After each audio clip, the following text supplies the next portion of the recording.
Good Friday morning to all out there. Had a few minutes before I go work my Chick-fil-A and deliver some buns there, so I just wanted to drop a little word to you, kind of carry on from what I was talking about yesterday about slow down. Slow down your roll, slow down and enjoy the ride, enjoy the journey. Uh, I'm just reminded of the past two interviews I've done. Sunday, we did a marvelous interview with Don Goodman, and we're on part one of his life. He's with He does a lot of work with Ben Noah and anyone who wants to elevate their souls. He's a beautiful soul out there trying to reach others. And then yesterday, a wonderful interview with Rabbi David Katz. And there's one thing from both of these interviews that I can say that I am gleaming because I learn off of these interviews. Although we do the interviews to encourage and to uplift people out in the audiences, I learned so much from listening to these people. And I'm thinking of Don's life and the way timing was involved with what he did, being brought up not really religious, but how timing came in that when it was time, he plugged in. And man, if you listen to him now, it's almost like he's been a observant Orthodox his whole life. He just seems to know so much. But it all had to do with timing. His whole walk did timing. And Don is who he is because of where he's been in life and the places that the Creator has taken him. He's seen things that maybe other Jews haven't seen. So he has a different life experience that he can share and tie in to some of us B'nai Noah. And Rabbi David Katz is the same way.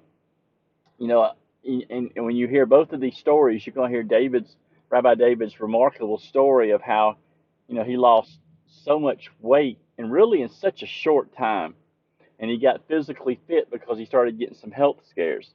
And then how as soon as he this happened, the timing came to where he met his wife, and within weeks got married. And he talks about his whole message of the message of how he discovered things within the Gur message of how it was all just timing. It's all timing. And I had to reflect back on my own life too of how you know 13 years ago, 14 years ago, my first wife left me. She found somebody else, found a better life. Didn't need me no more. It's okay. But the Creator had someone else in mind for me, who truly is my soulmate, and how all of a sudden I moved up here. Just a matter of weeks, just weeks. I moved from Mobile, Alabama, up to Atlanta. Yeah, there was some hardships along the way with family and stuff like that. Um, but it happened, and then how everything has just worked. When the Creator wants it to open, it happens. Me and my wife Amanda have tried so many things as far as to make doors open sometimes and to push the hand of the Creator, and it never works out. And the times that He's led us, we regret it. But overall, it's been a blessed journey, really has. And that's the key word that I want to talk about is timing. Don't try to rush things, as I was talking about yesterday. And I know for a fact any rabbi that I talk to, Rabbi David, Don, Rabbi Pinchas, any of these people that we talk to will tell you it's the journey. We don't understand the journey. Rabbi David kept on saying, if you would have told me blah, blah, blah so many years ago, I'd say, no way, no way. I can't wait till that interview shares. And if you'd asked Don, years ago, he would be here, he'd probably say, I don't think so. Don should have been in TV. He's a good comedian. He does great impressions. But that's what I'm saying is it was all timing within their journey.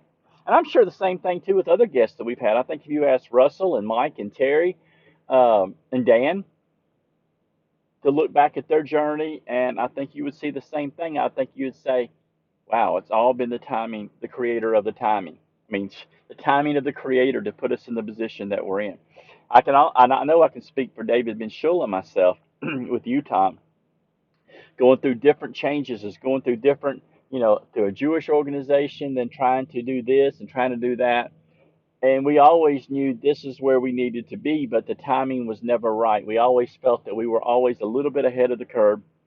And I don't mean that in a trying to be flattery or trying to brag. We just knew at that time that the concept wasn't ready. I'm sure Dan felt the same way about the magazine that he's writing now, but for the Benoa. So I think of all of these people that are in my life now, and there's more coming up. Man, we got some great interviews coming up too next week. You know, a gentleman from South Africa. Uh, we've got so much things happening right now, and it seems like the Creator is just opening so many doors, and messages are coming forth. But still, it's a journey. It is definitely a journey, and you have to have a starting point in your journey. You've got to come out completely of your former faith. You've got to divorce that mindset. You've got to divorce everything really you know about the Creator from your previous mindset, because you cannot carry that baggage into what you're doing now. And you say, Mike, how can you say that? Well, I think it's been said a million times.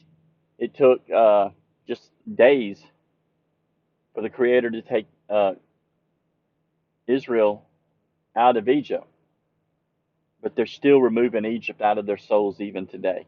And the same way with us for the nations. Yeah, we knew the Creator one time.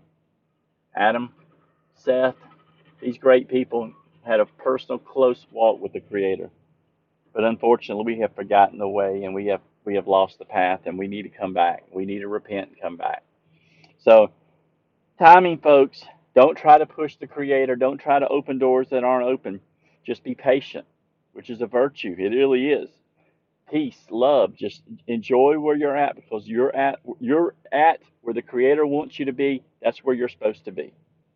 So I'm excited about these interviews that are coming out, hopefully within the next week, and I'm excited to hear more of your stories, because they encourage and they help and they teach me also. So shalom, shalom. Have a great day. Have a great Shabbos coming up this weekend. Happy seventh day for those who do that, and if you don't do anything, have a great weekend. It's all good. From Social Circle. Well, I'm in Madison, Georgia right now. Have a great day. Thank you.